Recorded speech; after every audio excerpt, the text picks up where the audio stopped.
Peace and welcome to the culture here on the Black Star Network. I'm your host, Farajii. Thank you so much for tuning in and being a part of the conversation. Folks, we got a lot to talk about. First, let's talk about that bridge collapsing in my hometown of Baltimore. We'll give you the latest on that situation and what still needs to be done in regards to that. Plus, we'll share with you remarks from the governor as well as the president around that discussion, around that situation. Also, later, big culture convo.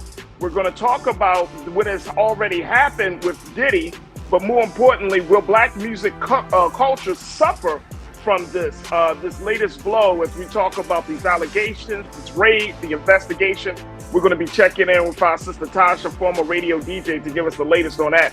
And then later on, we talk about the Sweet Jazz Festival and how one artist is using her voice to not only sing songs, but to empower the next generation. We'll have that conversation up next and later on the show as well. So stay with us. I'd love for you to join me in the chat as we're streaming live on Big Brother Roland Martin's Facebook page and his YouTube channel. And big shout out to the online culture crew for checking in. Stay with us. It's a lot to cover here on today's edition of The Culture right here on the Black Star Network. Let's go.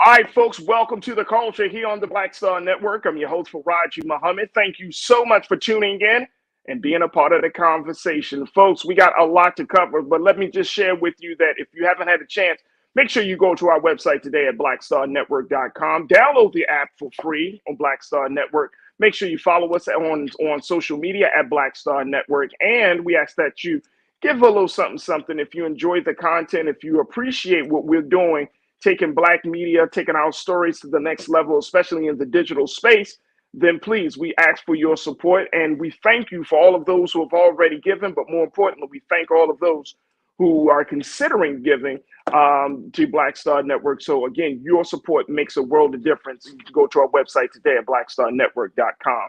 We're also streaming live right now on Amazon platforms. Make sure you do your due diligence and check us out there. We're streaming live on Amazon News on your Fire TV.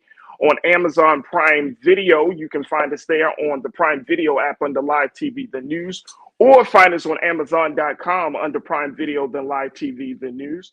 We're also streaming on Freevee Network. You can find us there. So find us on now under News for Black Star Network, as well as Plex TV. You can find us there on Plex TV 24 hours a day, 7 days a week. Just search for Black Star Network, or find us on the Live TV, The News, and Opinion. There it is. There it is. All right, folks, let's talk about it. Big shout out to the online culture crew that's just gathering in the chat right now. We got so many of you that are just checking in, man, and we appreciate y'all, as always, for being a part of the conversation.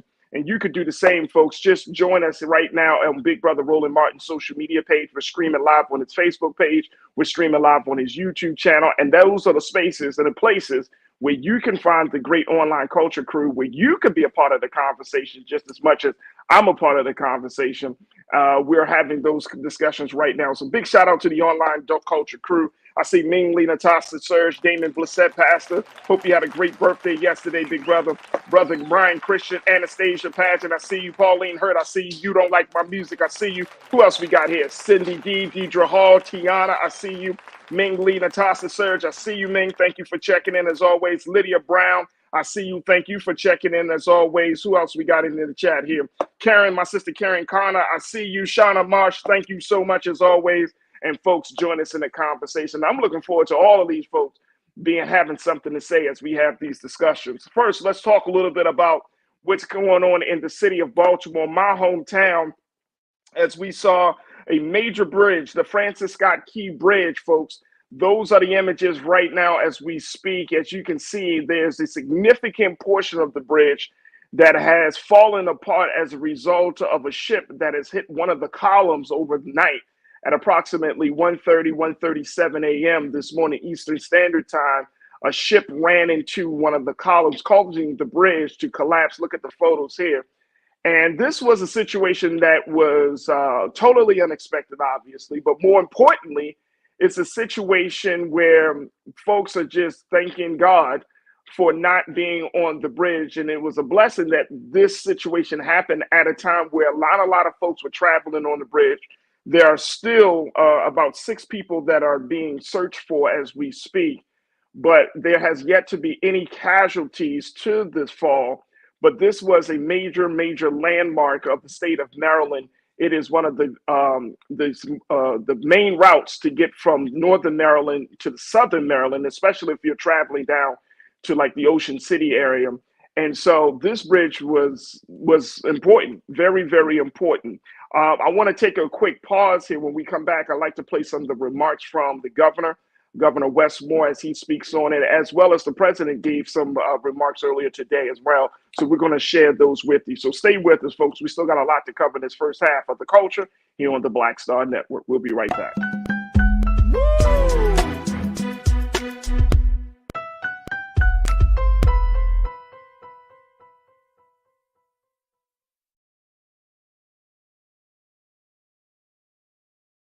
Fanbase is pioneering a new era of social media and investment.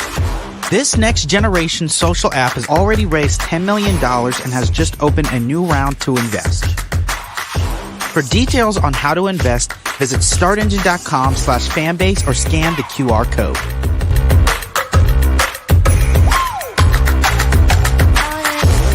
Another way we're giving you the freedom to be you without limits.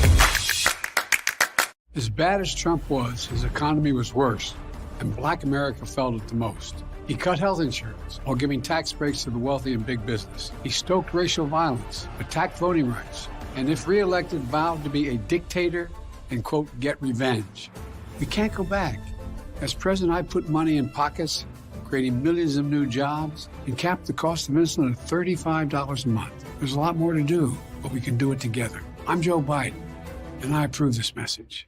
Game on. State of the Union 2024. Huge night for President Joe Biden. This was a CBS receipts type of night. He dragged the hell out of the Supreme Court. And he said, y'all gonna see the power of women. Trump's brain is melting as we speak. We want to organize from a place of strength. There's no confusion whatsoever about what they've done and what they plan to do. What Donald Trump is doing is presenting a fallacy. He is convincing them that he's all in it for them, when in fact he's all in it for himself. We do not feel Joe Biden, in spite of the success that have taken place during this administration economically. There are too many things where we do not feel like he's had our back. You should also be investing in the barbershops and the beauty salons and the hookah bars and the folks who are going to the club, and there's a way to actually get them registered because we've done it before. But if you don't have folks who understand that dynamic, then you're missing a big opportunity. So we said we just celebrated. For what? Why don't you go to celebrate rather than recommit yourself to the fight if the very thing we went to celebrate has been gutted? Republicans did not support a lot of the bills that were necessary to keep the country fluid. You can't only love your country when you win it, right? Oh, no. You guys don't want another $2 trillion tax cut? This was absolutely the knockdown, drag out that we were really waiting for. Black voters are the base. They're the most important base of the Democratic Party. There was very few language in this speech. At a time we see an attack on Black history, attack on DEI. The end of the BLM racial reckoning thing has come to a complete end because there was nothing in this speech for that. Our movement has never been grounded in two-party politics in this country. All of our movements ultimately get co-opted by a state that is anti-Black. They called the old because they knew the way, and they called the young because they were strong. And I believe there is a good combination of that, but we can have ideas and we can have visions and dreams, but we have to have our young people also working beside us because they are strong, and they will run that race, and they will run it to the end. Activists, organizers, and young people have been pushing this administration to be on the right side of history and to do something about the issues that they care about. While the Ukraine and Palestine are critical issues, they are not the only global issues. Not a single Black person who should ever let it come out their mouth that I'm tired. Because there is somebody else who came before us who didn't stop fighting.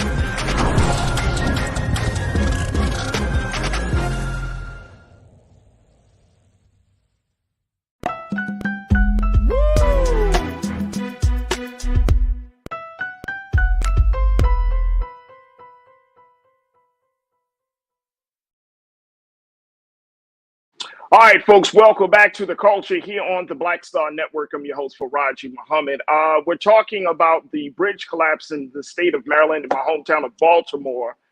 And this was a bridge collapse that happened overnight. It was around 1:30 a.m. in the morning when a ship knocked into a column, causing a significant part of the bridge to fall apart. Take a look at that. And you can take me off the screen, please, Lee. Take a look at the damage that was done, folks.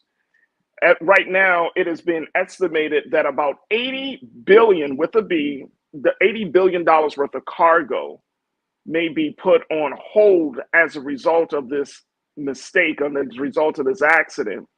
So a lot of cargo will not be traveling through the port of Baltimore anytime soon because of this damage. But this was a major, major accident. There were some reports that even said that there were some power outages on that particular ship that ran into the bridge. And so the folks are there, of course, there are a number of investigations that are taking place right now. However, the number of people that were involved, there were about 7 people that are initially involved. One has already been found, but there has been about 6 people that are still missing from the situation. The Army Corps of Engineers is in touch with Baltimore, according to the Pentagon. So they're on the scene as well. And they're trying to get a sense of what may have happened or what happened on that at that time.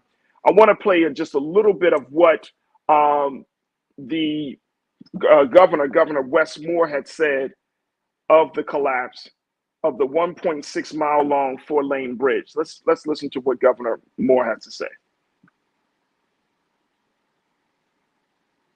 First responders, I'm in awe of you. I'm in awe of your courage. I'm in awe of your strength. I'm in awe of everything you do for each and every one of us. You saw a crisis and you said, what can I do to help? And our response teams are doing everything in our power to rescue and recover the victims of this collapse, literally as we speak. People who, as we speak, are out there are divers, are air assets, people who right now are working to save lives and are doing it because the state asked. And we will update the public as the work continues. To our partners inside and outside of government, I know this has been a long night. We started coordinating immediately after the Key Bridge collapse.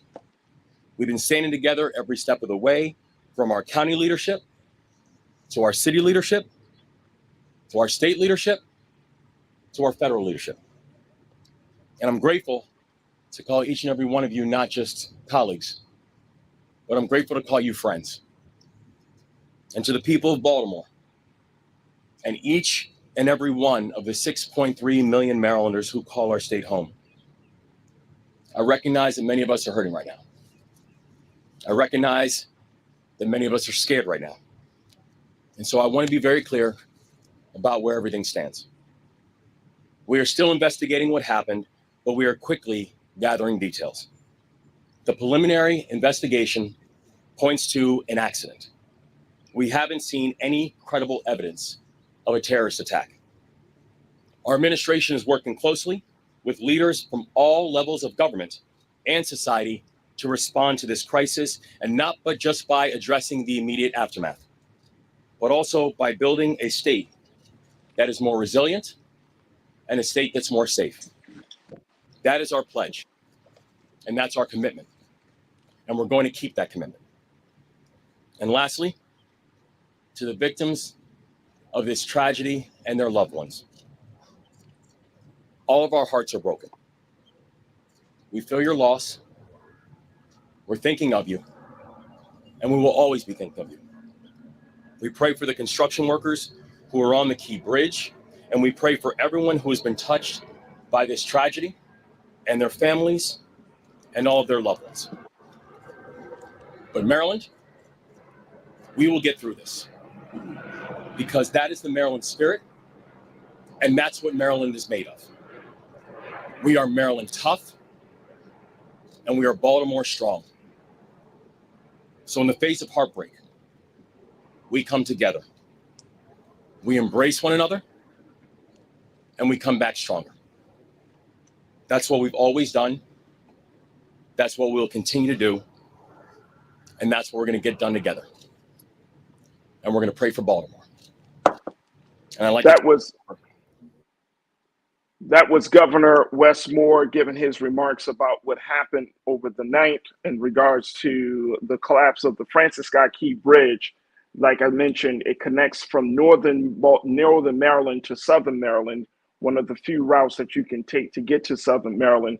According to the National Transportation Safety Board, the NTSB, they are still, and I just mentioned how some reports are saying that there was some sort of power outage on the ship, but NTSB Chief Jennifer Homendy, said that it's too early to tell if there were any type of power outages. And of course, an investigation is being held as a result of this. I also want to play for you very quickly what the president had to say about this and how he plans to show his support to rebuild the bridge, and more importantly, his support for the city of Baltimore and the state of Maryland. Take a listen. Sorry to keep you waiting. I was waiting to talk to the last member of the delegation of the region. Good afternoon. Before I leave for North Carolina, which I'm going to do in a few minutes, I want to speak briefly about the terrible incident and accident that happened in Baltimore this morning. At about 1:30, a container ship struck the Francis Scott Key Bridge, which I've been over many, many times, commuting from the state of Delaware on a train or by car. I've been in Baltimore Harbor many times. And the bridge collapsed, sending several people and vehicles into the water, into the river.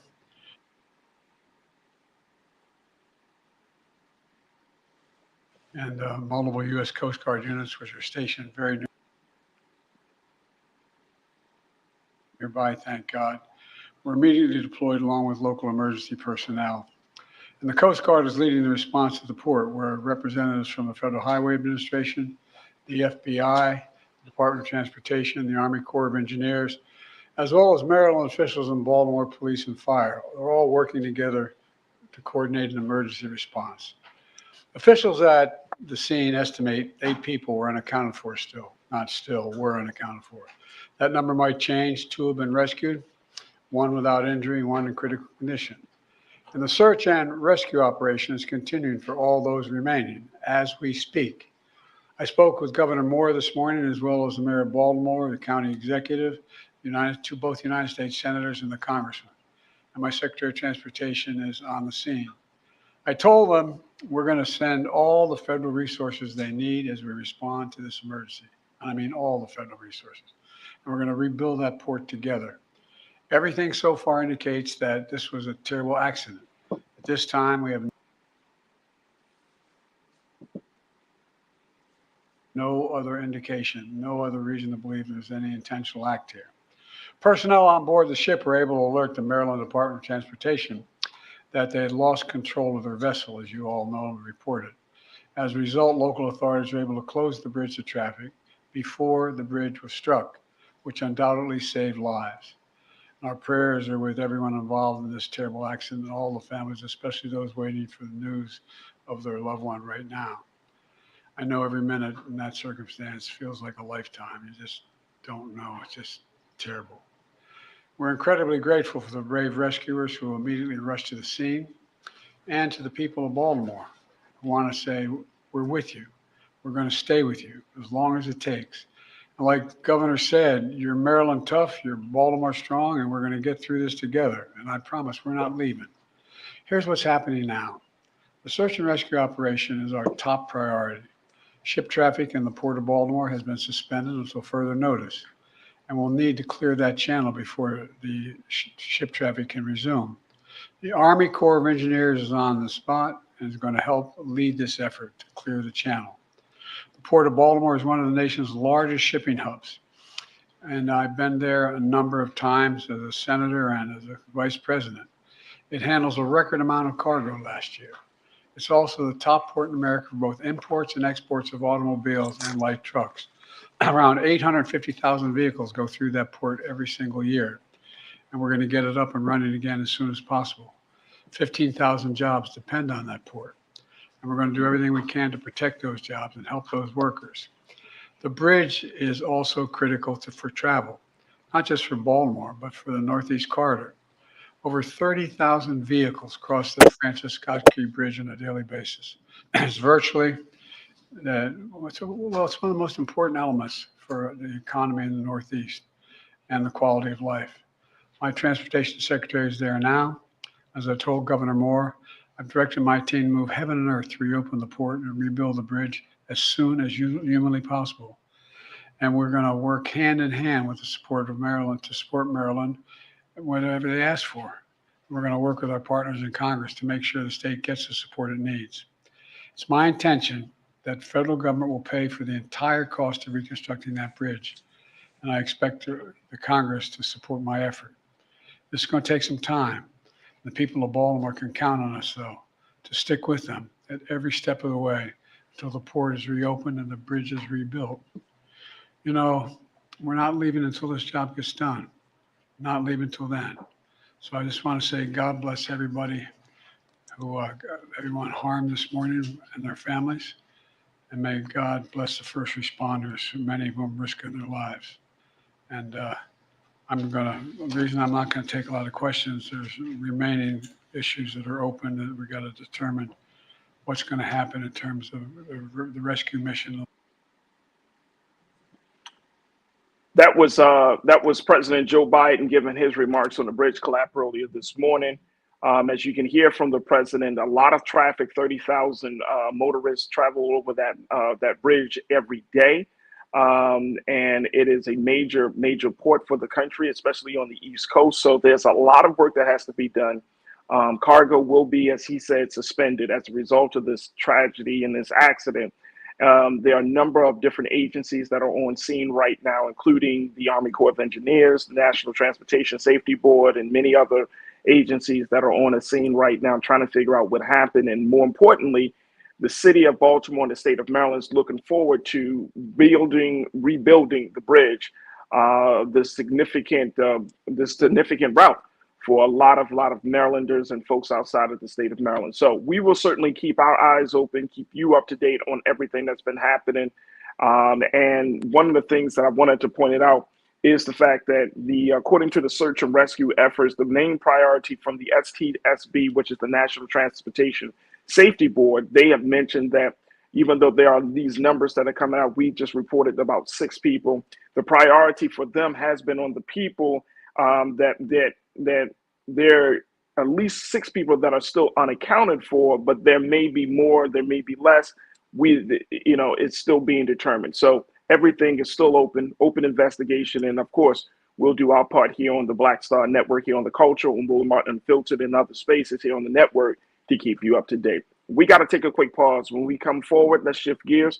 Let's talk about the latest that has happened in the developments of the case of Diddy. His house was raided yesterday. We saw some footage of him walking in an anxious manner. And there's a whole lot of conversation about the fate of not only Diddy, but the impact that it will have on Black music culture. So we're going to talk a little bit about that up next. Stay with us. It's The Culture here on the Black Star Network.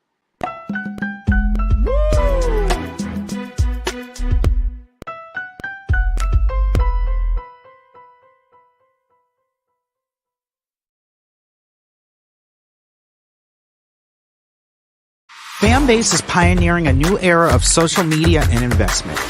This next generation social app has already raised $10 million and has just opened a new round to invest. For details on how to invest, visit startengine.com/fanbase or scan the QR code.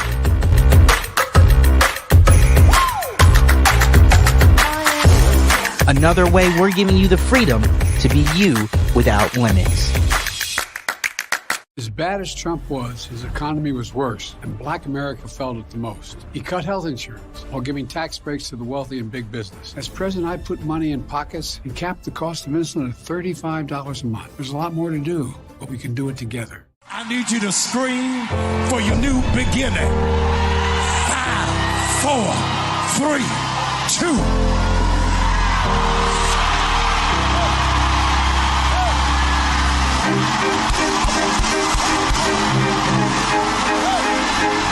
I need you to shout for it. I need you to shout for it. It won't always be like this. Sooner or later, it's gonna work in your brother's favor, in your sister's favor. They shall not die. They shall not die. They shall not die. I want you to embrace somebody and tell them welcome to the greatest season of your life.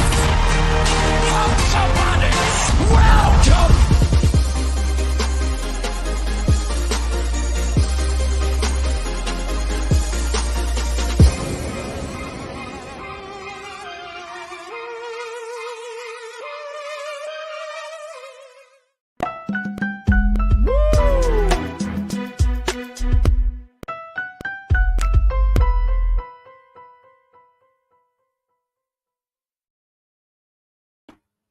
All right, folks, welcome back to The Culture here on the Black Star Network. I'm your host, Farajii Muhammad. Thank you so much for tuning in and being a part of the conversation. All right, folks, let's shift gears a little bit for our big culture convo.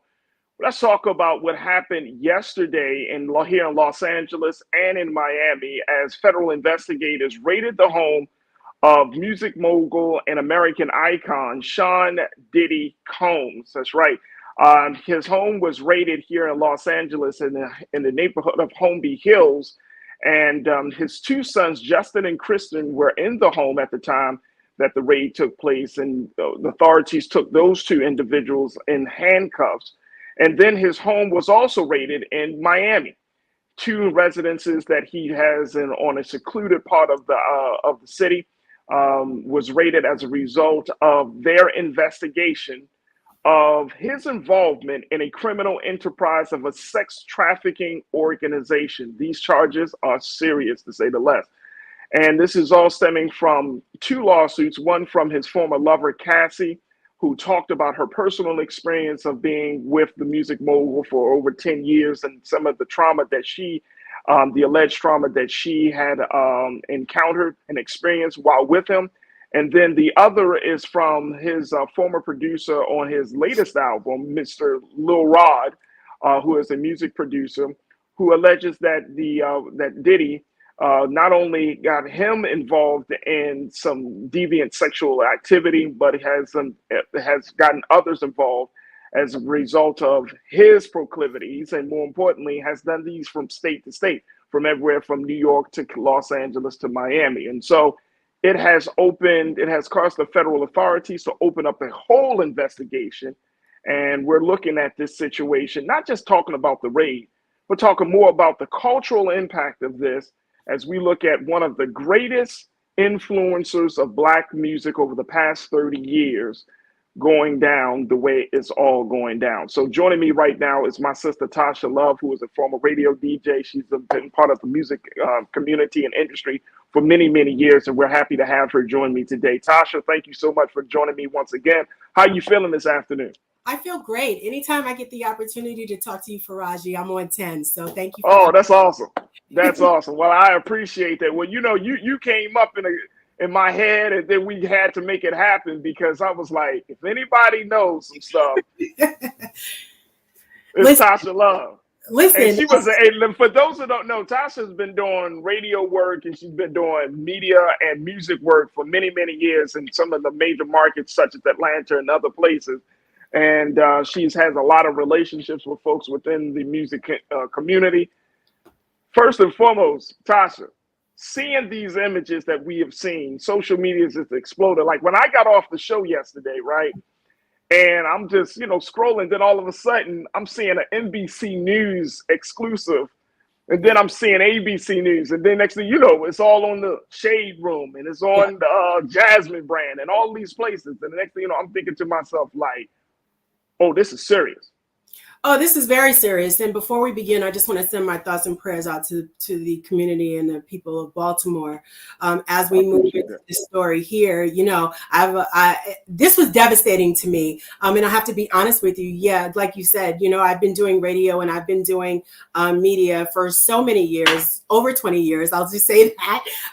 But you came into my mind. You and Olivia popped in the culture, of course, because I want to hear from our networks, right? We hear from ABC, NBC, CBS, when things get on 10, but I need the real story, right? So I immediately went to you. I went to Roland. Roland was live because I needed to get our news from our culture, our network. So, you know, this is just like you said, this is deafening for our industry, the music culture. And I say that because there's three things I never thought I would see in my lifetime. That's President Barack Obama, a Black man is president. There is the pandemic. I never thought that I would experience that. And in my musical career, in my lifetime, and being a part of the hip hop community, I never saw the downfall of Bad Boy Records, P. Diddy. Never saw it coming. You could have never told me that. Can I throw another one? This is so off topic. Yeah. I would never thought that I would live to see the day. And I know this is completely off topic, but you talk about big musical moments. Yeah. I never see the day that we would have life without Prince and Michael Jackson. Facts. That popped up immediately. I mean, I never thought. I always, now even though Michael was getting older, I already knew that. But you know, I was like, oh, he's gonna be around forever. Prince is gonna be around forever. And I thought that too. And I remember sitting on the floor when Michael Jackson's Thriller video came out on MTV. And I was so proud my parents let me stay up that late to watch Michael Jackson's Thriller. And and even with Prince, I got the opportunity to see Prince live in concert several times. And, you know, this happening now goes down as one of those memories that we won't forget where we were. Here's the thing about this particular case, Tasha, because there are so many discussions about Diddy right now. Like, and I'm gonna be honest with you, part of it is like very disturbing discussions that I don't even want to get into on social media and stuff, because I feel like there has been some folks try to minimize how serious of a situation this really is, right? I mean, I saw on some spaces on social media that now there's the term "no Diddy," where people have replaced it with "no homo." That if you're talking about anything related to sexual acts, rape, anything like that, it's like "no Diddy." It's like, oh, I'm not that. But even to put that into the cultural vernacular, where we're using this situation as a punchline versus using this situation as an opportunity for us to reflect and to think and to learn and to say, what can the culture of Black music, what can a culture of our talent do differently? So that way we don't become a punchline of our own demise. Yeah. And that's what I'm saying. What's your take on that? Well, what's interesting about what you said about the "no Diddy, no homo," like that came to my mind. You and I are such in sync because to me, it's insulting, right? So just imagine what it would be like to people of sexual assault. To replace that and make it a joke. We've seen the memes. I've seen the memes. I've gotten the memes. I've talked about the memes. But this is serious. What's going on right now with Diddy and Homeland Security is very serious. And we should all wonder what's coming down the pipeline. Now, going back to your question about what can we do, we really have to create these safe spaces. And I think that I think more conversations need to be had. And I am not against more conversations, more labels that are owned by females, more female executives in the music industry, more female executives that own radio stations, more female program directors, more female music directors. Men have been in these spaces for so long, and they've been, and I'm not just speaking men. I know that there are some women that are sexual predators. We discussed that before, but at the end of the day, we really do need to create safe spaces for music that lives inside of us that we're really trying to get out. We hear such tragedies 20, 10, 30 years down the line, but what about right then and there when it actually happens? And this thing that's happening with Diddy right now is pretty prevalent as to what's coming next within the music industry. A lot is coming, and we really need to brace ourselves because we don't know what this discovery process is what's going to come from this discovery process, because Homeland Security took took laptops, phones, they took paperwork, boxes and boxes of paperwork. So if we think about this, what is in those documents? What's in those laptops? What's in those devices? Because the feds don't fish. They don't fish. Okay, they wait patiently by the pond for the fish to jump into their net because they've got something. My dad's a fisherman. Trust me. Hey, Tasha, I love that analogy. How you said that? They wait patiently by the pond. They wait patiently by the pond. You. We see you, but we just ain't gonna pull you out just yet because we want to make sure our net is big, strong, and durable. Because you're gonna bring a lot into it, and I think so. It is something. I got to take another quick pause. When we come forward, I want to kind of go back to that piece that you said about creating safe spaces. And this is why I don't want to get in these conversations without intelligence being at the forefront of these discussions, because these are major, serious allegations, sex trafficking. Right. If anybody knows anything about the sex trafficking world or understand that underbelly of that sex trafficking, you're talking about any type of sexual assault and abuse, especially when it comes to boys and men. Yeah. When we're talking about creating a safe space for victim voices. So I want us to kind of talk about that, because that's the part of the culture right now, Tasha, I'm not happy with. We're not creating safe spaces. No, we're actually are demonizing where perpetrators are the victims and the victims are become liars. Yeah. And it's a phenomenon that is so prevalent within our culture that I think we need to discuss it. Folks, stay with us. We're going to continue the conversation with my sister Tasha Love, and I want to hear from you. Post your comments on the chat as we're streaming live on Big Brother Roland Martin's Facebook page and his YouTube channel. Let's talk about, will Black music culture suffer as a result of what's happening with Diddy? Share your thoughts, post your comments, and stay with us. It's The Culture here on the Black Star Network.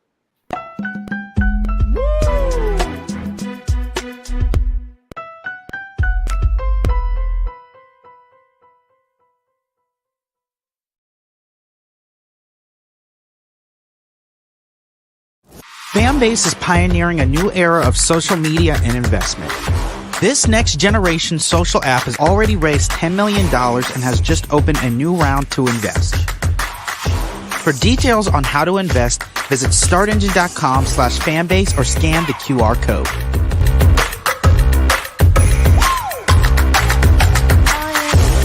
Another way we're giving you the freedom to be you without limits. I have something I want to tell you. I am running for president. Of the United States? Holy.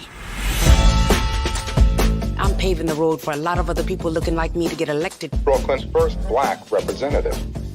You're about to make history. You want to be president? You ain't no man. Maybe we should find your mother. All you got is your one vote. You sound just like every other politician. Do I look like every other politician? Freedom! Truly, you can't win. And why can't I win? I have an opportunity to make a difference. This isn't a campaign. It's a joke. The only thing anybody's gonna remember is that there were a bunch of black folks who made fools of themselves. I'll kill you! See too much suffering. And I don't know how to not try. We're living it proud. I don't think I'm special. I just want to remind people what's possible. We need something that's going to make some noise. The Black Panthers and Shirley Chisholm. It's like thunder and lightning. I'm going to force all the politicians to be held accountable. You gonna do all that? School teacher from Brooklyn. Harriet was just a slave. Rosa was just a domestic. What is it you do for a living again?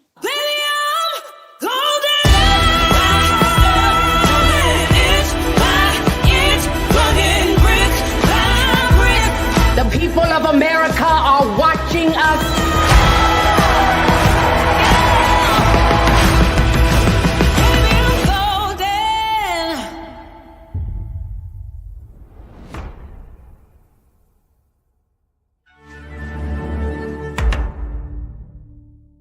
Black Star Network is here. Oh, no punch. I'm real revolutionary right now. Thank you for being the voice of Black America. All momentum we have now, we have to keep this going. The video looks phenomenal. See, there's a difference between Black Star Network and Black-owned media and something like CNN. You can't be Black-owned media and be scared. It's time to be smart. Bring your eyeballs home. You dig?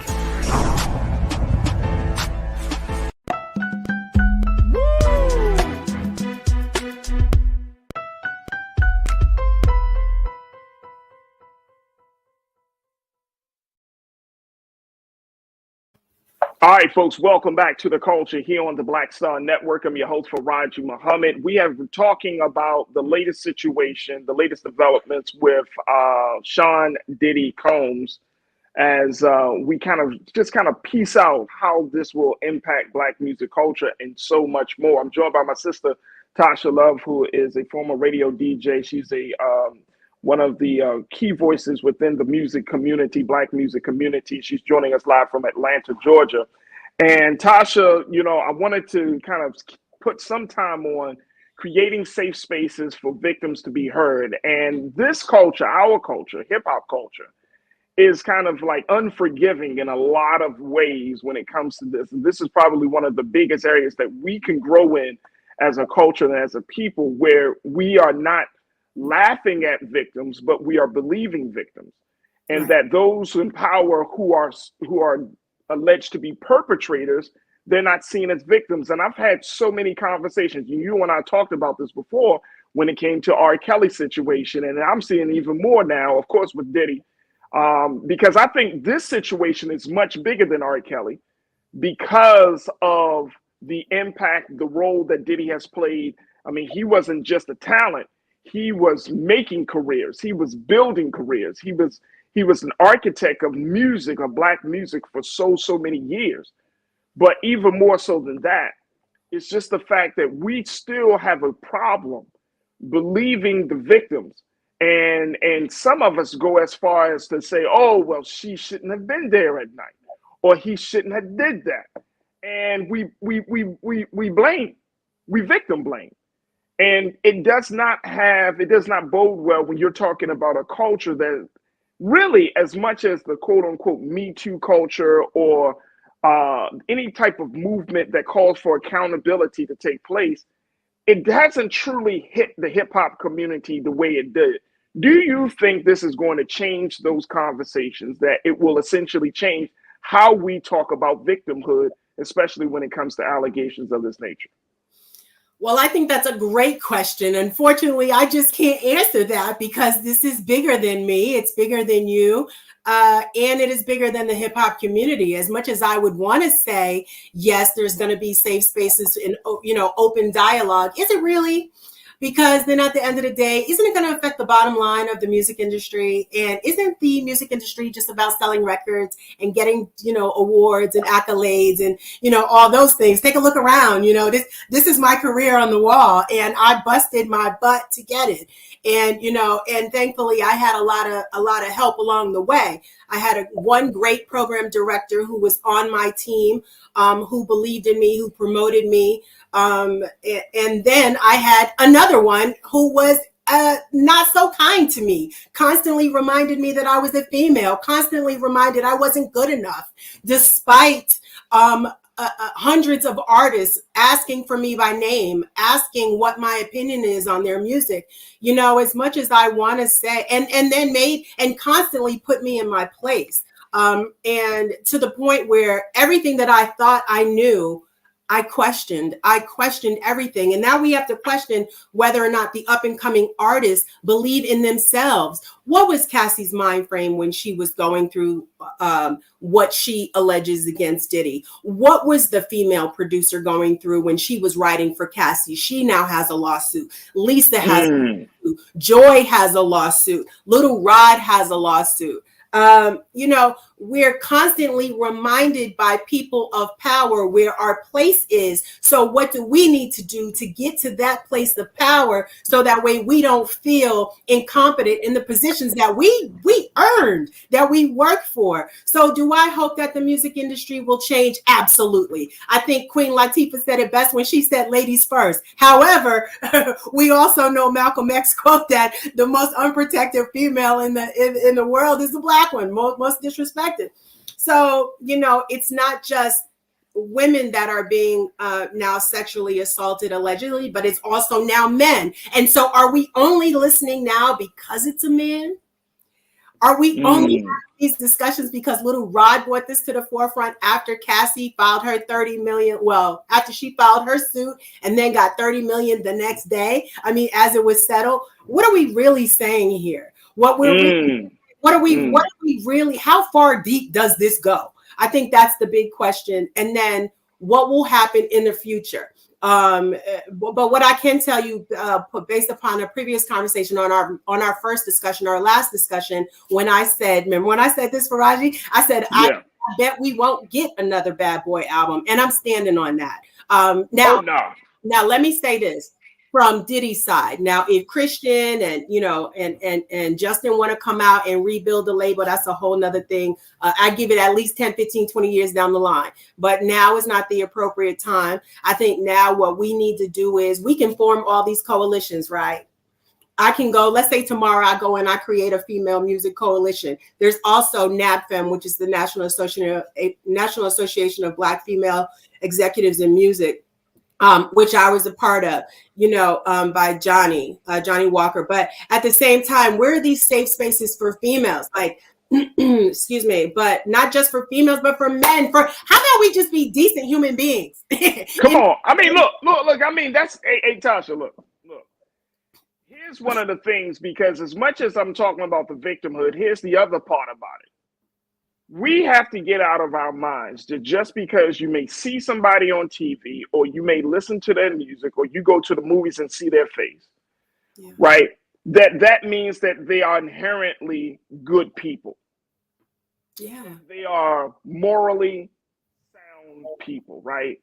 Like, because for a long time, we say that, and we see it on award shows and everything.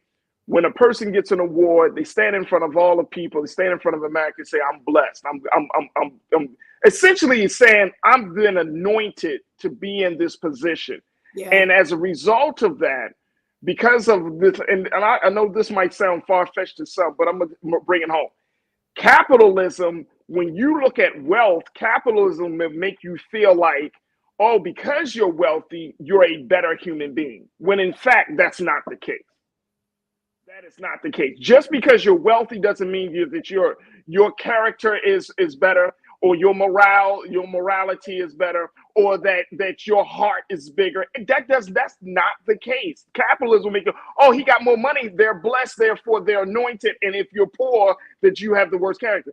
I want us to push back on that, because that's not true. Not true. And we can go down the line of great men and women within our history, within Black history, that are superb human beings, but they were not the richest. They were not the most prestigious. They were not the most liked. So I think that's part of the culture, right? That if you see somebody and they say, "Oh man, God bless me," well, are you sure it's God blessing you, or is this somebody else giving you something?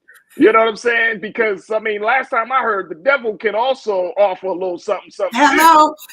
Well, listen. If we take what you said, right, and we put this back in the fishing analogy, isn't what we see in the videos, like Suge Knight said, all up in the music videos, isn't all of this really a net?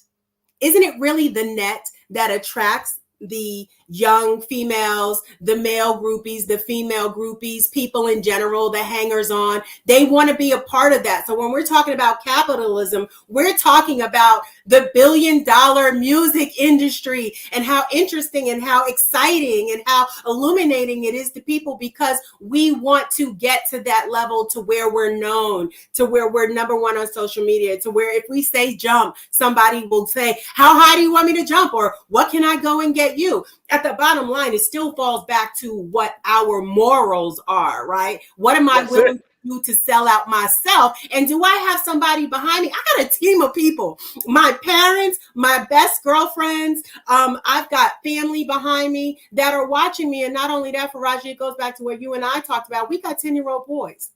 Yep. What is my son? My son constantly says, well, mommy, can we talk about what you did? No, not yet, son. I need you to be a child as much as possible. And I'm sure that your son feels the same way, Oh, no. Yeah. We don't have certain conversations right now. And it really is about protecting the culture. It is about protecting the culture of music. It is about the integrity of music and bringing it back to the talent. And, for so long, everything's been so sexy. It's been so sexy. Like sexy's been that word. R. Kelly was sexy. Diddy is sexy. Cassie's sexy. We really need to get back to where the talent is. And I think that that's what's missing. I think the safe spaces are missing. I really do hope something comes from that. But who's going to lead that charge? And how deep are we willing to go with that? And who's built for it? Because you got to be built for it. You have to be built to take on that fight.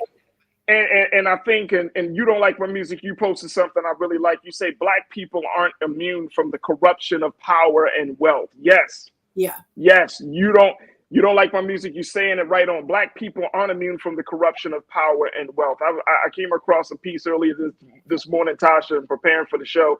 They were talking about the close relationship of Diddy with Clive Davis, the music mogul and legend, who has founded individuals. He was the one that discovered Whitney Houston and many other Black artists. But Clive Davis, how they were essentially bankrolling his lifestyle. And I'm like, man, this thing, it gets so deep. It's like a rabbit hole in Alice in Wonderland. It gets so deep because you start to see the other side of people, right? And look, and I don't put it past anyone, especially if you're making that much money, you have this much power and influence. What's to say that you would not, participate in some sort of illegal or deviant behavior? I mean, we act as if that's completely out of touch, but because, like you said, Tasha, we have good marketing people, you got good people that make you look good on social media and all of that.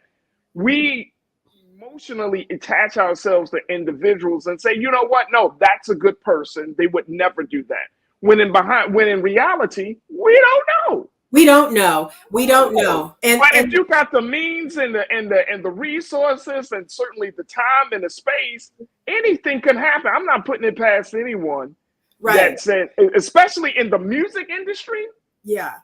Well, you have to also keep in mind that other people are put in place to go and cast that wide net, right? So you have people that may not know what's happening. Hey, go get that girl's number. Okay, you go and get the girl's number. You thinking everything is cool. You know what I mean? You don't know what the real meaning is behind that. So while we have all these marketing people, we have music executives, they may not necessarily know the evil that is happening in that said artist's home. But I do appreciate what you said as it relates to the relationship between Clive Davis and Diddy.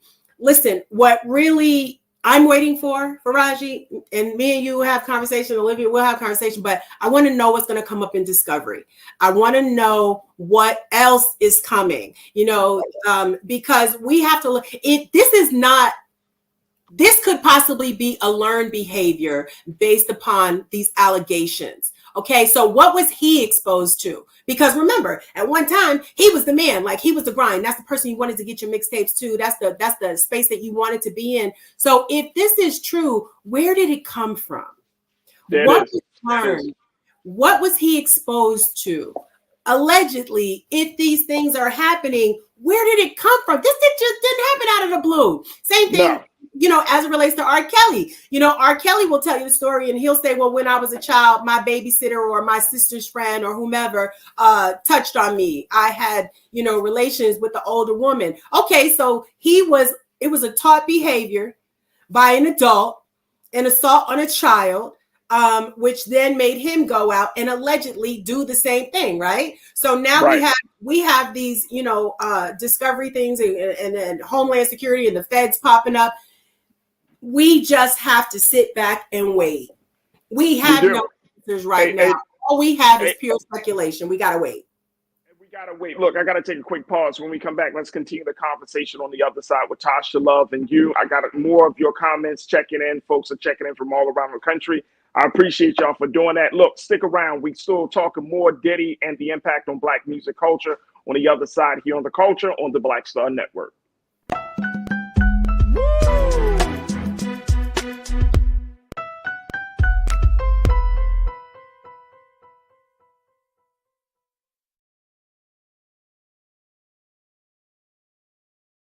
Fanbase is pioneering a new era of social media and investment. This next generation social app has already raised $10 million and has just opened a new round to invest. For details on how to invest, visit startengine.com/fanbase or scan the QR code.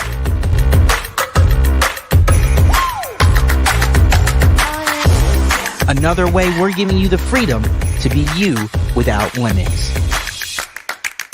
As bad as Trump was, his economy was worse, and Black America felt it the most. He cut health insurance while giving tax breaks to the wealthy and big business. He stoked racial violence, attacked voting rights, and if reelected, vowed to be a dictator and, quote, get revenge. We can't go back. As president, I put money in pockets, creating millions of new jobs, and capped the cost of insulin at $35 a month. There's a lot more to do, but we can do it together. I'm Joe Biden, and I approve this message. Terry and I, we couldn't play in the white clubs in Minnesota. It felt like such a, strength through adversity type moment that I think Black people just have to go through. We have to figure it out. Right. We make lemons out of lemonade. But there's a reason we rented a ballroom, did our own show, promoted it, got like 1,500 people to come out. Clubs were sitting empty. They were like, where's everybody at? And I said, they're down watching the band you wouldn't hire. So it taught us not only that we had the talent of musicians, but we also had have the talent of entrepreneurship. Mm-hmm.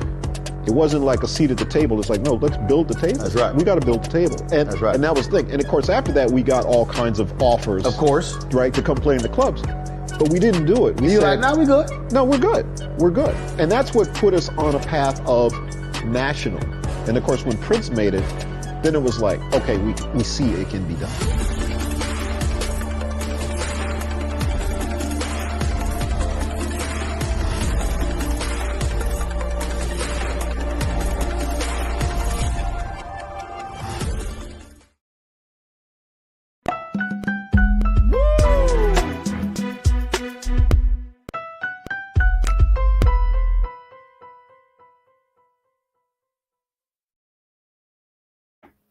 All right, folks, welcome back to The Culture here on the Black Star Network. I'm your host, Farajii Muhammad. I'm joined by my sister, Tasha Love, as we talk about the latest developments in this whole Diddy case. His home was raided, and it was also announced to Tasha that his alleged drug mule, this is crazy, man. Like, the story keeps getting crazier and crazier. His alleged drug mule was also arrested yesterday, and this is a gentleman who claimed that he moved some drugs. It was found that this gentleman named Brendan Paul, he was taken into custody by Miami-Dade police on Monday afternoon at Opelika Airport around 4:30 p.m. Eastern time.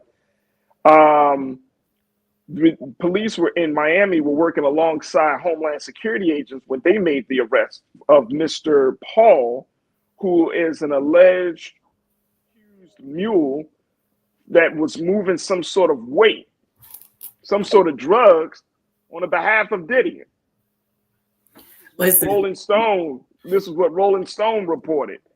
But he was recently named in a lawsuit filed by the music producer Lil Rod or Rodney Jones against Combs, in which he said that Brendan Paul was being used by Combs as a mule, allegedly acquiring and distributing Mr. Combs' drugs and guns. A person close to the situation confirmed to Rolling Stone that Paul's mugshot was the same man named in Jones's complaint. What? Listen, this is the first time I'm hearing about this, Farajii, which is why I love this show, because I'm not going to get this information anywhere else. But you know what? Listen, I am not certain who this person is. I have speculation based upon what I've seen online from unofficial bloggers, unofficial media, and I can only speculate as to your homeboy got something to make you feel nice. You know, I don't know. I don't know what he carries. I don't know who he is. This is my first time hearing this, so I really can't speak to this. But no, I don't expect. I'm just telling you, and I yeah, just only bring it up because it's crazy. It goes to show you, it's how far-reaching the situation has gotten. Like it has started in people, and I'm going back to the point that you made earlier. Even though Lil Rod, because Lil Rod's, I mean, he is filing lawsuits against Diddy. He filed another lawsuit in legend that Cuba Gooding Jr. was also a part of, had done some type of, made some sexual advances to him and such. But it started with a woman. And I want us to keep this in mind. Yeah. That even though Lil Rod is putting out certain information, we need to believe the women.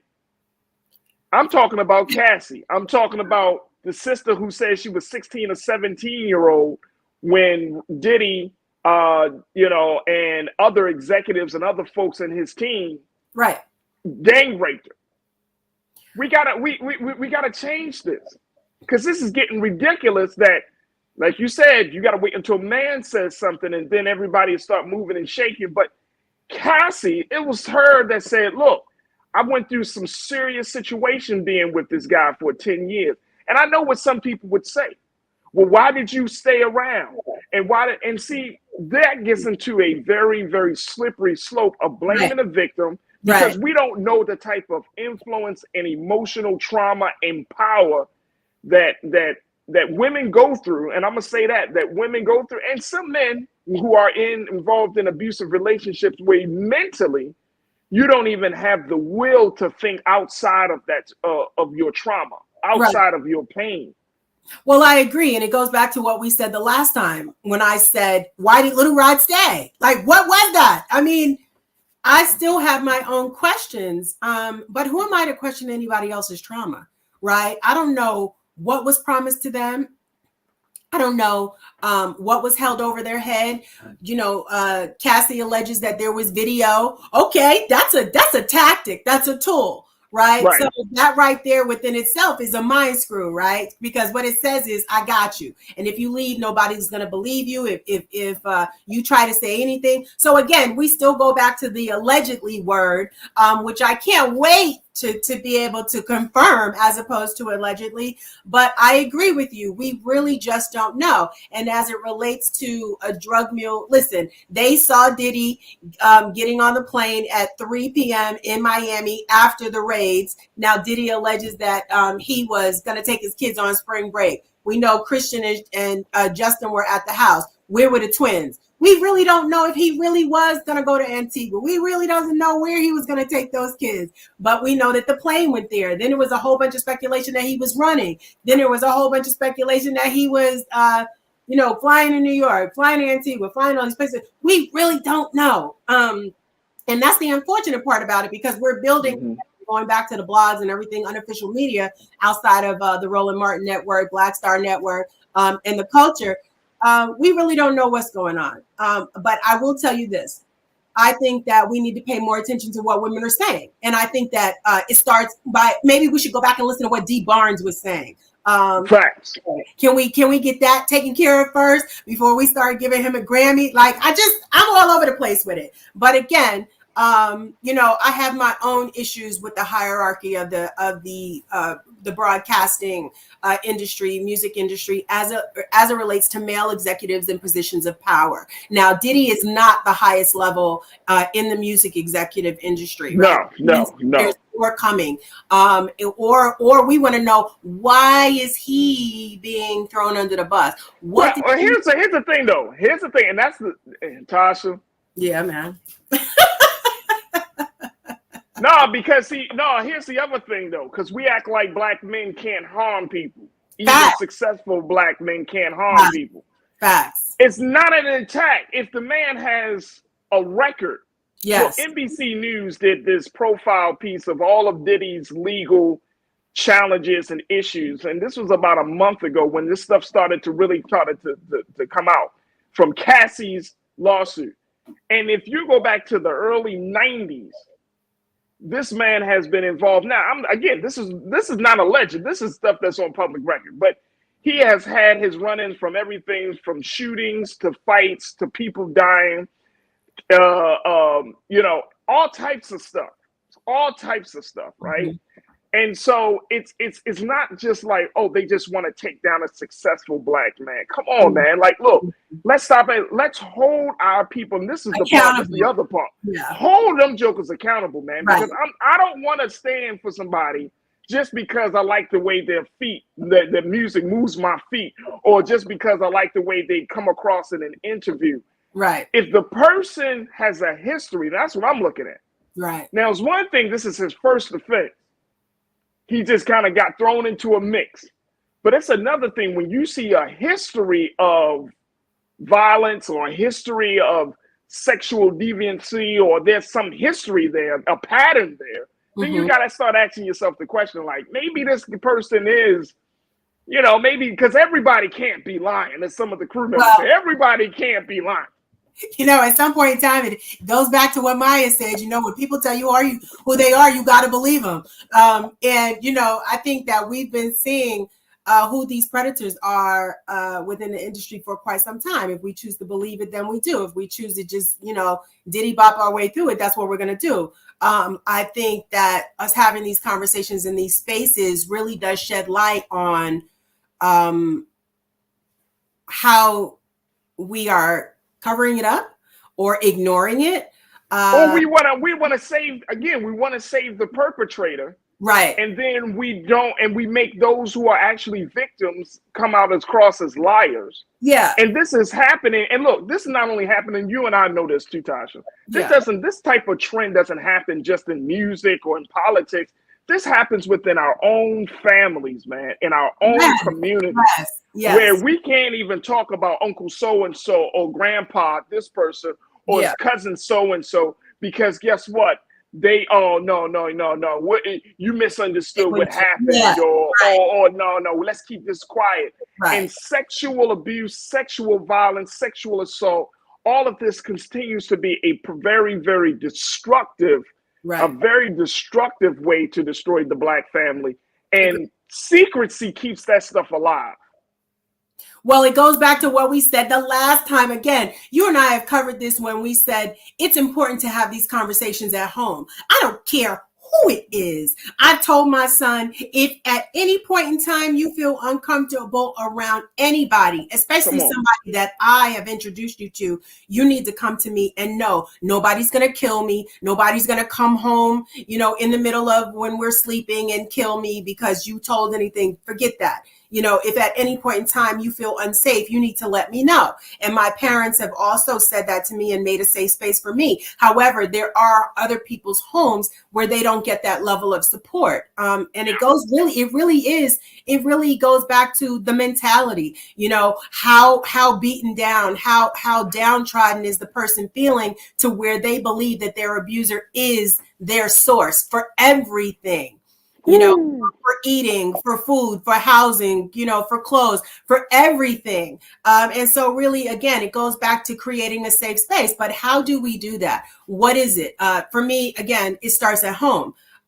For other people, and my girlfriends know this, my guy friends know this too. If you need me, say something. I cannot, if I don't know, I can't help. And so we have to encourage.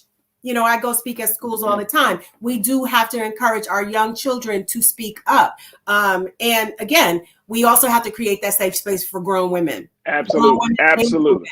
For grown Absolutely. women. And not deem them a liar.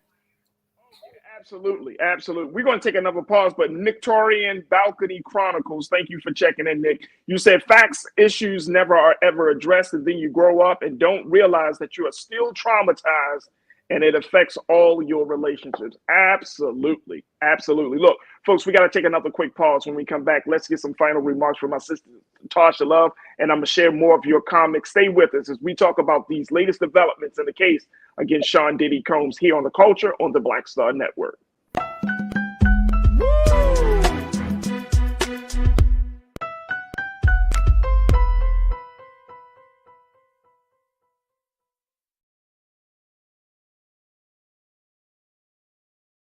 Fanbase is pioneering a new era of social media and investment. This next generation social app has already raised $10 million and has just opened a new round to invest. For details on how to invest, visit startengine.com/fanbase or scan the QR code.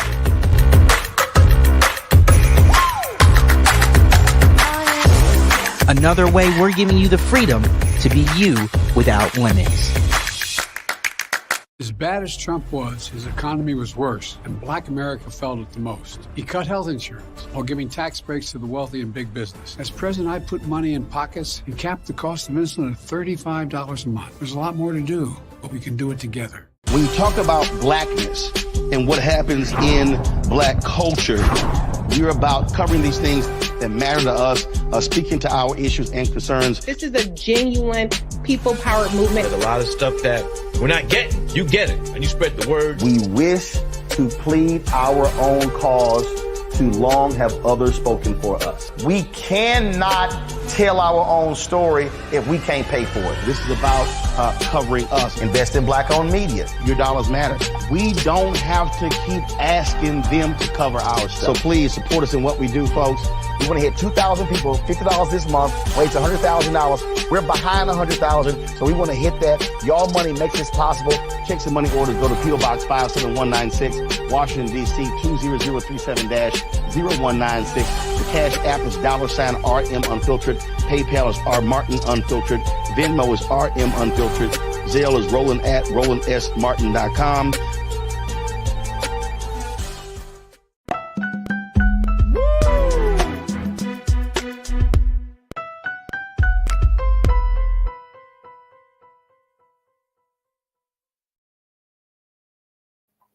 All right, folks, welcome back to The Culture here on the Black Star Network. I'm your host, Farajii Muhammad, joined by my sister, Tasha Love, who has been a part of the Black music community for many, many years as a former DJ. She was also a VJ, as well as just working behind the scenes to help to create the culture that we have come to know and love so much. And I'm so happy to have my sister joining me as we've been talking about these latest developments and some of these big conversations around the situation with Sean Diddy Combs. His home was raided in Miami and here in Los Angeles, and now he's on the run, right? That's what some people are saying, Tasha. Like, I don't know how to really.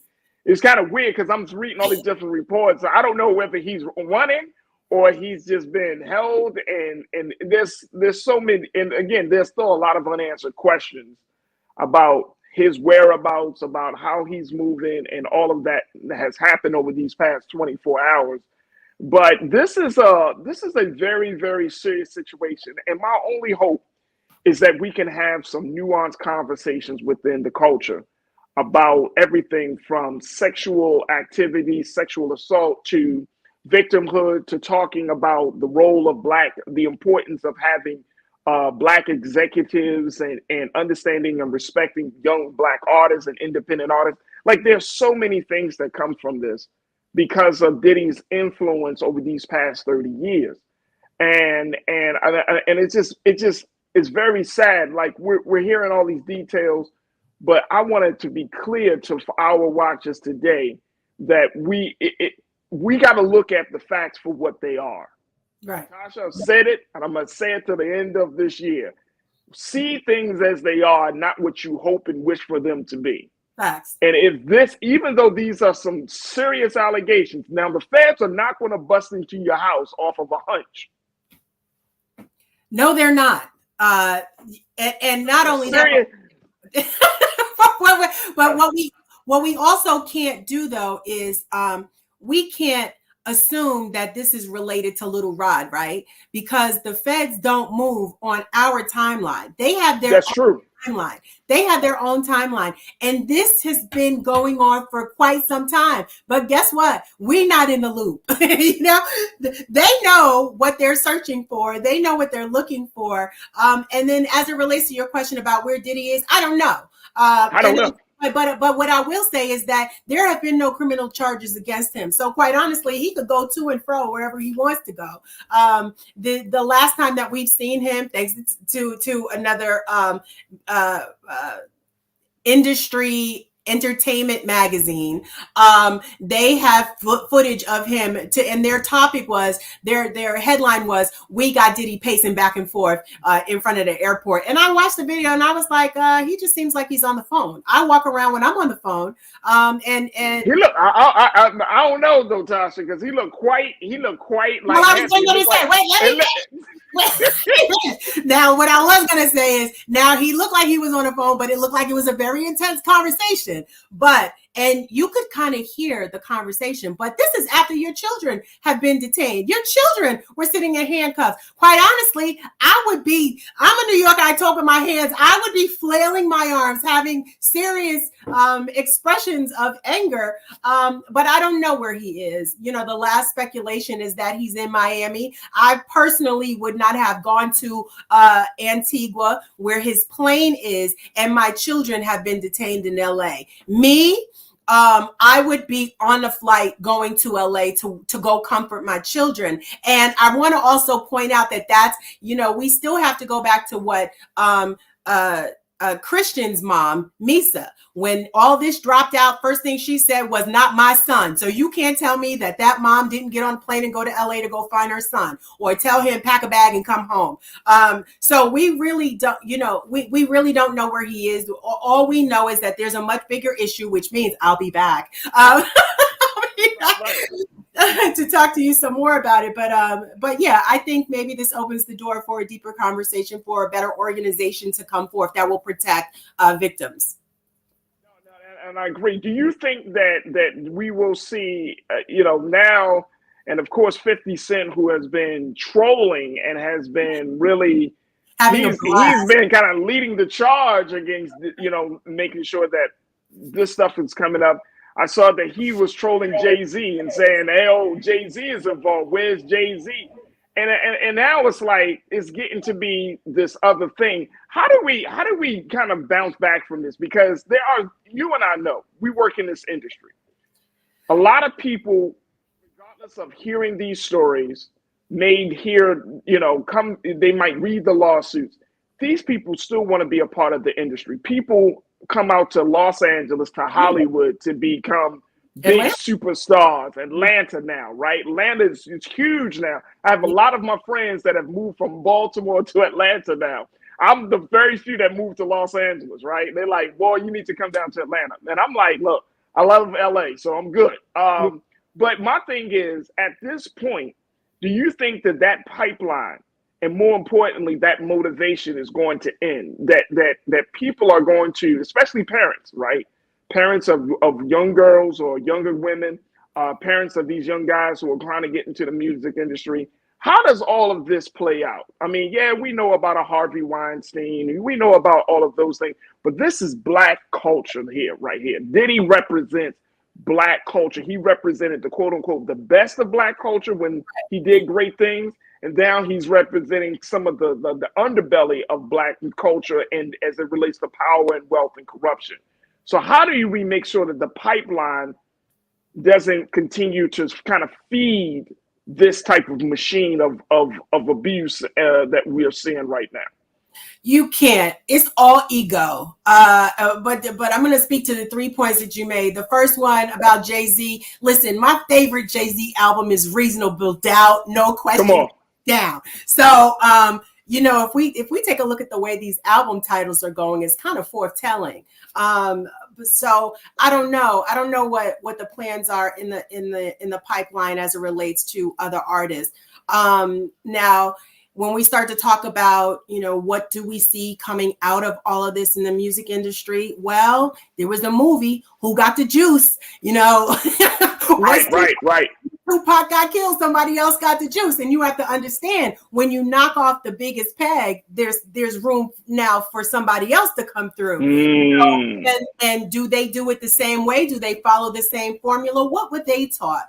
What was their experience in coming up? Do they do things differently? You know, I like I said before, I had a great boss at one point in time, Tony Brown, who really taught me the music industry. Then I had another guy who wasn't so nice, who took that particular position, and he tore me down as it relates to my career. And it took me to speak to people who know me to say, no, Tasha, you knew what you were talking about. All the artists really appreciate your positive feedback and what you have to say. And then they appreciate the realness that you brought as it relates to their music. If you didn't like it, you didn't like it. You didn't play it.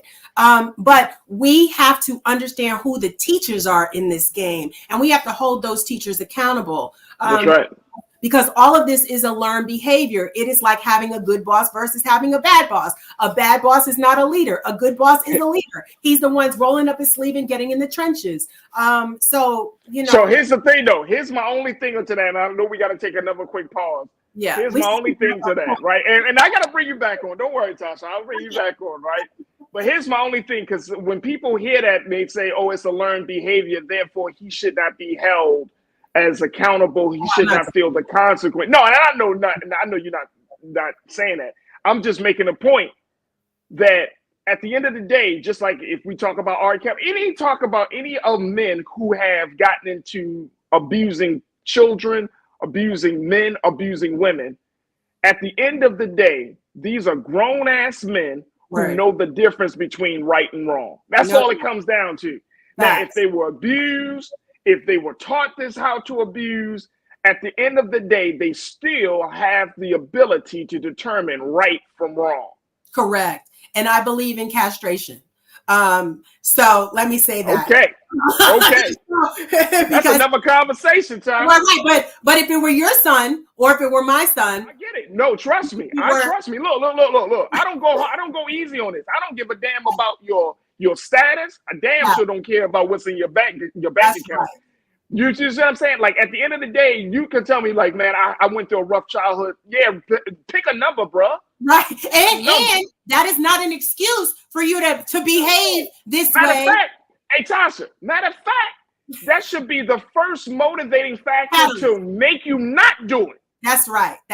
It should be the catalyst for you to get help, seek therapy. There are a ton of resources out here that we know of that will help. You know, we just have to create that listening space in order to make it possible.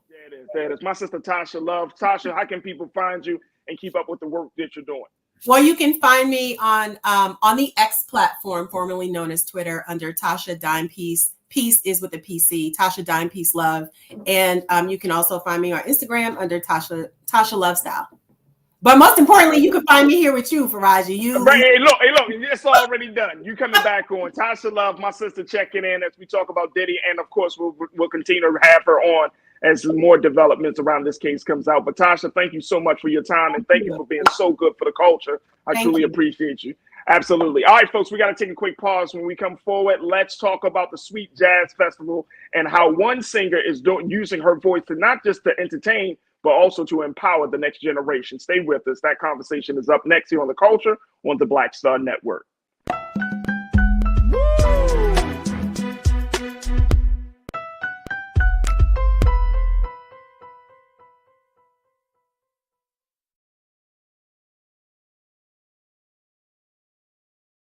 Fanbase is pioneering a new era of social media and investment. This next generation social app has already raised $10 million and has just opened a new round to invest. For details on how to invest, visit startengine.com/fanbase or scan the QR code.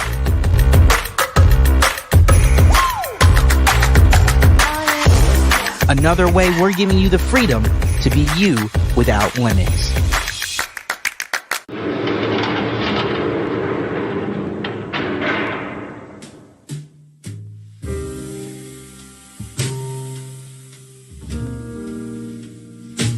You have the right to remain silent. Anything you say can and will be used against you in a court of law. You have the right to an attorney and be you cannot afford an attorney, one will be appointed for you.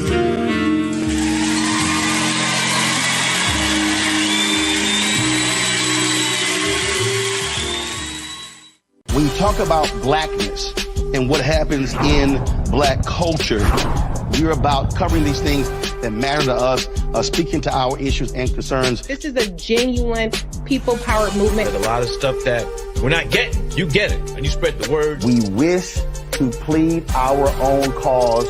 Too long have others spoken for us. We cannot tell our own story if we can't pay for it. This is about covering us. Invest in black-owned media. Your dollars matter. We don't have to keep asking them to cover our stuff. So please support us in what we do, folks. We want to hit 2,000 people, $50 this month, weighs $100,000. We're behind 100,000, so we want to hit that. Y'all money makes this possible. Check some money orders. Go to P.O. Box 57196, Washington, D.C. 20037-0196. The Cash App is $RM Unfiltered. PayPal is R Martin Unfiltered. Venmo is RM Unfiltered. Zelle is Roland at RolandSMartin.com.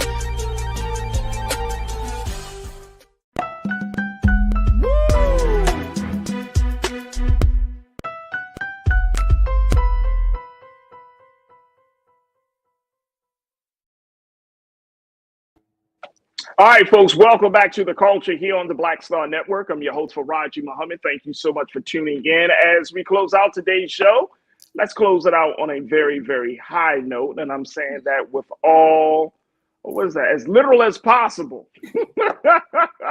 As we are joined by my sister, she's a singer and songwriter, and she is coordinating the efforts around the upcoming Sweet Jazz Festival. My sister, Tracy Hamlin, is joining us right now here on The Culture. Tracy, good afternoon. How are you today? Good afternoon. I'm fabulous. Thank you so much for allowing me to be on your platform today. So thank you. I really absolutely. Tracy, thank you. Thank you so much for being with us here. Let's talk about the work that you're doing with the Sweet Jazz Festival. First and foremost, you're an artist yourself, so you know what it means, and you have a phenomenal voice.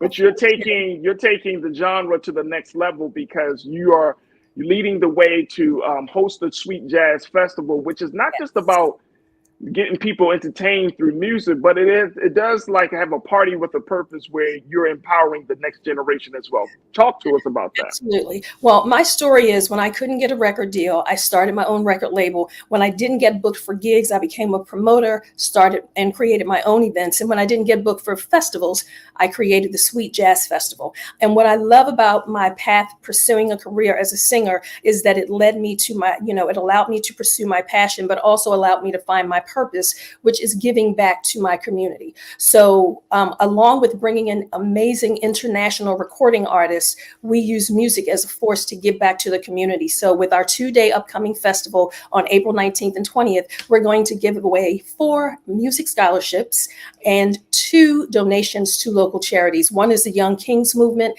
They groom young boys and teenagers to become leaders. They groom them for success. And the second one is the Tiger Lily Foundation, which is an organization that brings awareness and creates resources for women with breast cancer. That is awesome. Let's put that website back up on the screen. Again, folks, you can get more information at sweetjazzfestival.com. Yes. This great jazz festival is going to be happening on April 19th through the 20th. If you're in Loudoun County, Virginia, just outside of D.C., actually. Yeah, not far, 25 miles. Say it again. It's just 25 miles from D.C. Just 25 miles from DC. That's right. And yes. You'll be able to hear the sights and sounds of our sister Tracy Hamlin and so many other phenomenal jazz and music artists. And this is we just got finished talking about Diddy and black music culture. It's so disturbing, and we don't have to talk about it with you, but I definitely want to get your sense of empowering the next generation of black music artists, right? And making sure that they understand that their artistry does not give them a press pass or any type of pass for them to not be decent human beings. How do you help to the next generation to understand that their artistry is their artistry, but who they are still matters? Yeah, this is, oh my goodness, I could talk about this forever. One of the things that I believe is so important is that these young artists today, they don't understand that the music business is a business.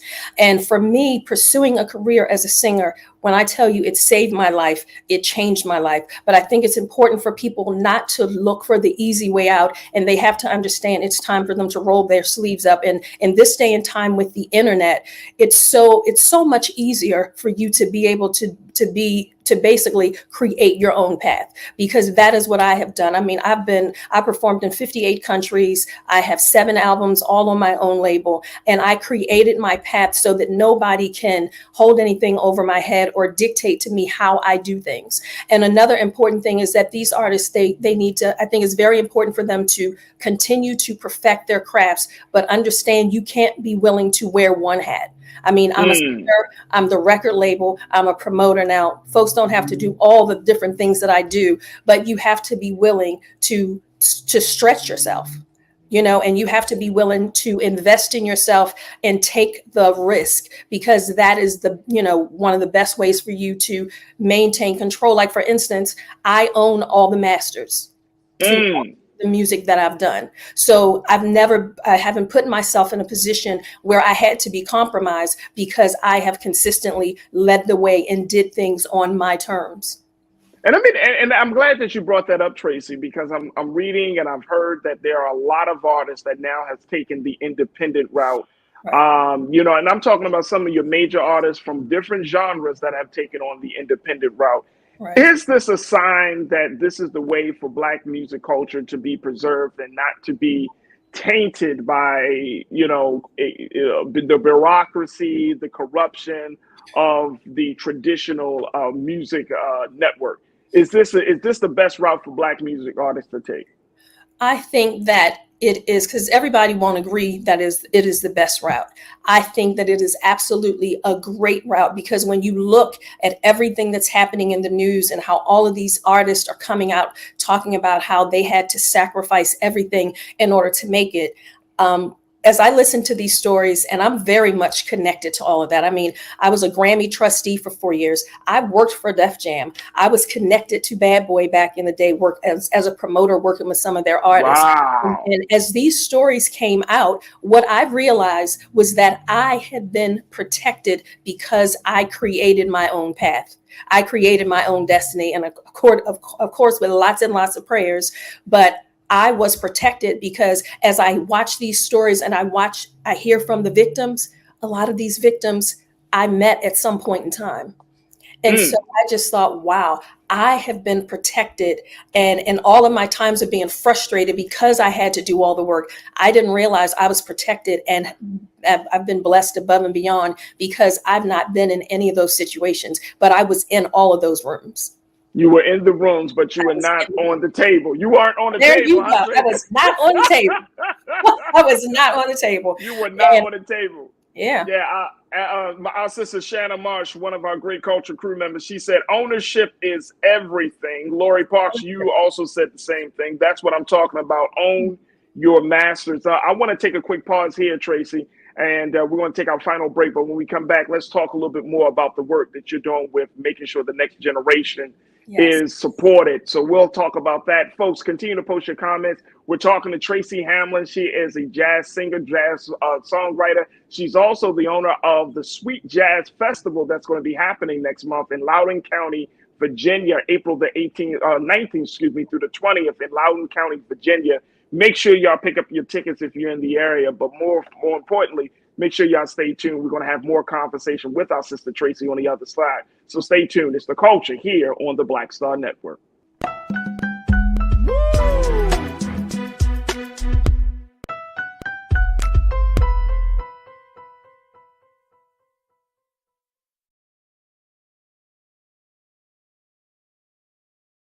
Fanbase is pioneering a new era of social media and investment. This next generation social app has already raised $10 million and has just opened a new round to invest. For details on how to invest, visit startengine.com/fanbase or scan the QR code.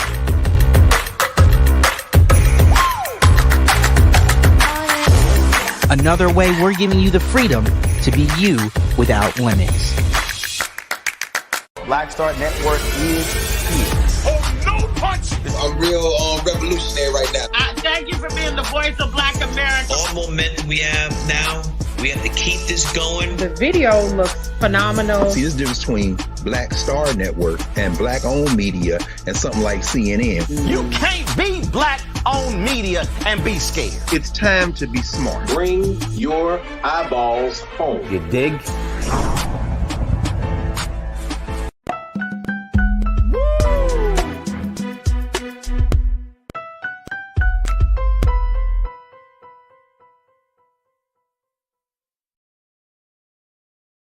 All right, folks, welcome back to The Culture here on the Black Star Network. I'm your host, Farajii Muhammad, joined by singer, songwriter, and event promoter, producer.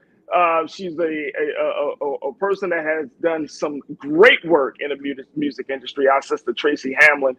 And she is a native of my hometown of Baltimore. There we go. Yes, Baltimore in the house. Show you. Show you. That's right. Oh, I love that.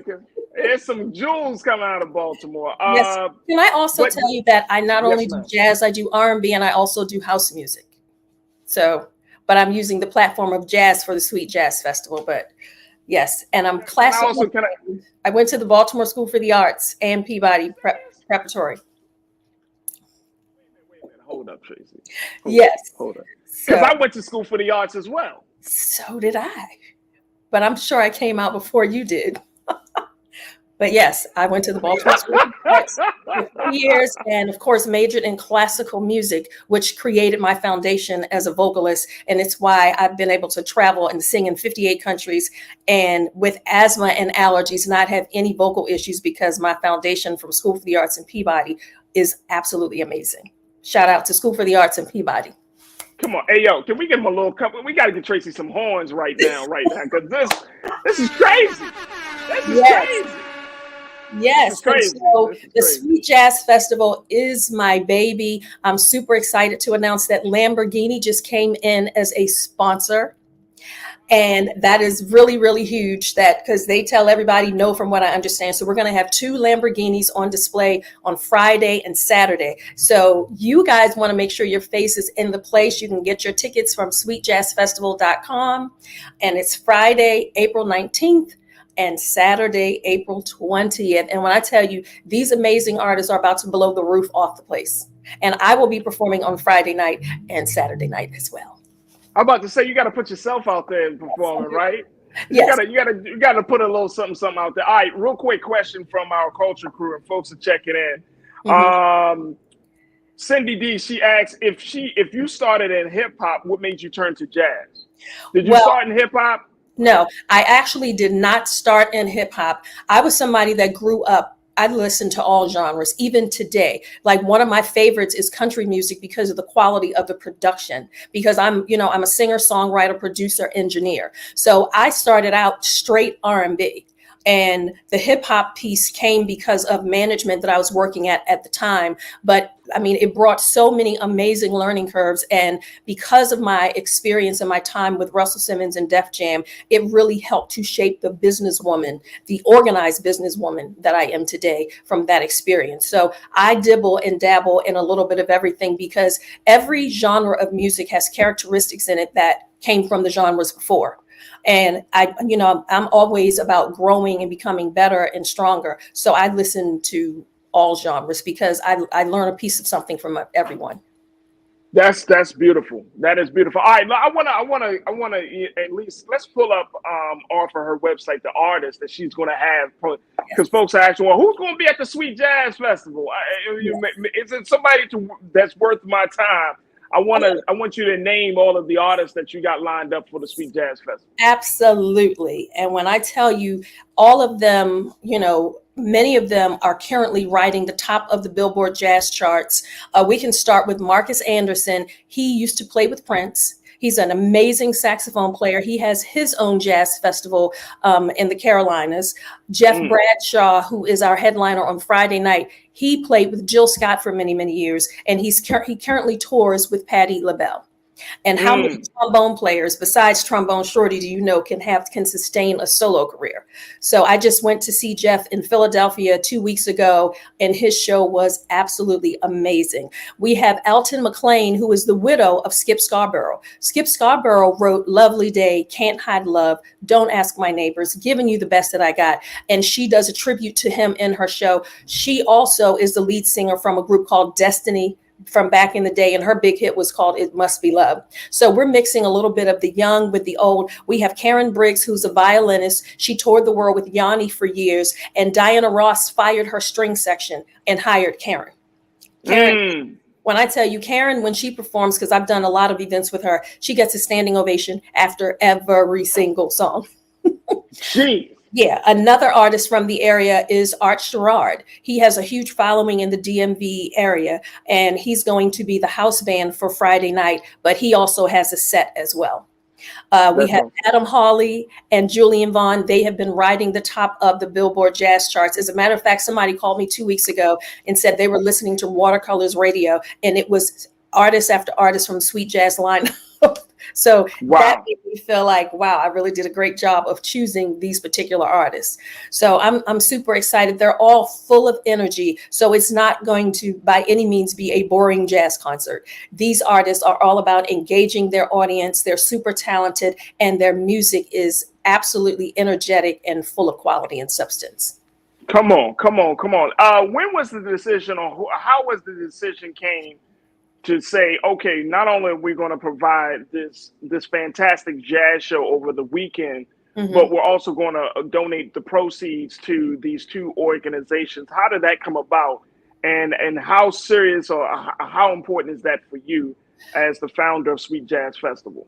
Oh, let me tell you, they go hand in hand. And again, when I decided that I wanted to pursue a career in singing, I quickly learned that my purpose was to use this platform to give back, because like I said before, music saved my life. Music changed my life. Had I not had music, I would have become a product of my environment. And I mean, at 10 years old, I was absolutely headed down the wrong path. So I thought, what a great way for me to, even if I can just save one life. And since we started in 2018, we have given 12 scholarships, and we've given donations to 8 charities. And wow. And they're all benefiting. And so my goal is to sustain the festival so that we can give even more, because I watched the amazing benefits from these scholarship recipients. So the scholarship recipients, they also perform at the festival on the stage with these international artists. And we have representatives from each organization so that they tell a little bit about their organization, and they all receive the check. So when I say partial proceeds support the scholarships and the organizations, they receive their checks in front of you at the event. It's not after the fact. There it is right there. So you're going to have these young scholars, these young up-and-coming artists to be performing on the same stage as these veteran artists. The same. Man, that's amazing. Folks. Yeah. My sister, Tracy Hamlin, she's doing it real big. Thank you of the so much. Sweet Jazz Festival. Make sure y'all, look, if y'all in Virginia, you're in Loudoun County. If you're going to be in Virginia on that weekend of April 8th, 19th, and 20th, you want to make a stop by Sweet Jazz Festival. That's my sister Tracy, Baltimore native. If you want to stay, there are hotel links on the website. And we have folks coming from California, Texas, Arizona, Georgia, Pennsylvania, Jersey, and of course, Baltimore, Prince George's County. So get your tickets, sweetjazzfestival.com. Hey, Tracy, I got to ask you this, because this is how all Baltimoreans, we really relate. What part of Baltimore are you from? Northwest Side. We talking about Park Heights? Yes, Park Heights. Yes, that is where I grew up. And then we moved to the Junction. So I know. Walbrook Junction, I hear that. Yes. Park Heights and Walbrook Junction. So yes. Oh, you from there then. You really from there. I'm former Miss Baltimore. I was Miss Baltimore. Hello. I mean, damn, so you I mean, what? Yes. Yes. So we need to chat offline. We do need to chat offline, because you Yes. And I would like to extend an invitation for you to come as my VIP guest. So I'll definitely be in touch with you and get you all the information. Yes. I would love for you to join us. Absolutely. Aw, Tito, get him some tissue. I mean, it's something. The light is in my eye. The light is in my eye. My sister Tracy Hamlin. Hey, look, make sure y'all go to sweetjazzfestival.com. That's the website. Get all the latest news and information. But more importantly, that's where you can get your tickets for the Sweet Jazz Festival. There it is right there. Doing phenomenal work. This sister is, I mean, she is all about it. All about it. And Tracy, you are always welcome back here on this platform of the culture on the Black Star Network, because we want to continue to raise your voice and lift up the great work that you're doing, all in the name of Black music. And, you know, you'll be phenomenal conversation. I mean, it's just so much that you are involved in. So, you know, we're going to continue to bring you back on it to show you support as much as we can. But I thank you for being so good for the culture, Tracy. Thank and certainly we're going to talk offline. Amazing platform. Thank you for all that you do for the culture. Thank you so much for allowing me to share about my journey on your platform. So thank you so much. Thank you, Tracy. Tracy Hamlin, ladies and gentlemen. Thank you so much, Tracy. And we look forward to talking to you soon. Definitely. Oh man, wow. That's what it is, folks. That's what it always is. It comes down to these type of conversations. And folks, I want to say thank you for all of you for tuning in. Big shout out to the online culture crew. Also, let me just acknowledge we got a number of folks who donated today. So big shout out to Donnie, thank you so much for checking in and dropping something in the bucket for Black Star Network. Mr. J Guns TV, thank you so much for joining us for the conversation. Apartment 306, I got you. Thank you so much for joining us for the conversation, dropping something in the bucket. And my sister Sandra Patterson, thank you, Sandra, for putting something in the bucket on the behalf of the culture and Black Star Network. Folks, you can do the same thing. Go to our website today at blackstarnetwork.com. Download the app for free. Follow us on social media at Black Star Network. And more importantly, be a donor, like you heard all of our wonderful folks. Be a donor, be a stakeholder, be an investor in this movement. And we cannot thank you enough. All right, folks, that's going to do it for me. But I hope you enjoyed the show. Big shout out also to my sister Tasha Love for joining us in the conversation. Tomorrow, we're going to check in with my big sister, Suzette Speaks. You're going to talk about a whole bunch of good stuff. So make sure y'all tune in for tomorrow. Up next, 6 p.m. Eastern Standard Time, Roland Martin Unfiltered. As always, never be afraid to challenge what's wrong. Stand for what's right while being yourself in the process. God willing, we will talk tomorrow for another exciting edition of The Culture right here, only here, exclusively here on the Black Star Network. Have a great afternoon and evening. Peace.